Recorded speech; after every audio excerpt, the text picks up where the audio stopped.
जगातलं दुःख, दैन्य, दारिद्र्य, जगातलं शोषण हे संपेपर्यंत आर्थिक जगतातल्या कार्यकर्त्यांना कार्य करत राहावं लागणार आहे.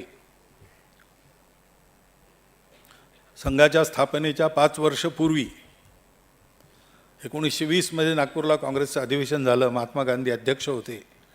डॉक्टर हेडगेवारांकडे सगळ्या अधिवेशनाची व्यवस्था होती, त्याचे ते प्रमुख होते आणि विषय नियामक मंडळाचे सदस्य होते. तर त्याच्यात त्यांनी एक प्रस्ताव दिला होता, 2 दिले होते. एक संपूर्ण गोवंश हत्याबंदीचा पुरस्कार काँग्रेसने करावा, मागणी करावी असा होता.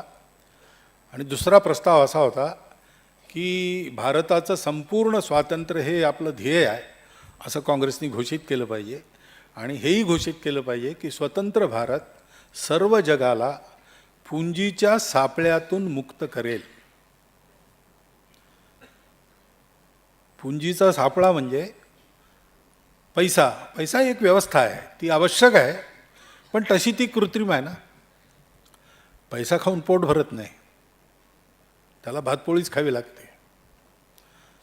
पण ती भातपोळी वाढवणं, पिकवणं वगैरे सगळा जो चालतो प्रयत्न, त्याच्यामध्ये एक माध्यम म्हणून मुद्रांचा उपयोग आहे. पण मुद्रा महत्त्वाची होते आणि वस्तूचं महत्त्व घटतं असं आपल्याला दिसून येतं आधुनिक जगात. तर त्याच्यामुळे असं होतं की पिकवणारा शेतकरी तो कर्जबाजारी होतो, तो आत्महत्या करतो.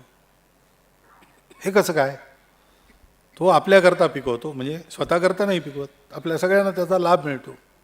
तर त्याला जगवणं हे आपलं कर्तव्य आहे. ते आपण विसरलो का? काय होतं? हा पुंजीचा सापळा आहे. श्रम करणारा श्रमिक, त्याचं शोषण होतं. वास्तविक एक कुटुंब म्हणून अर्थजगत चाललं पाहिजे. त्याच्याकरता संस्कार आणि त्यातून सहकार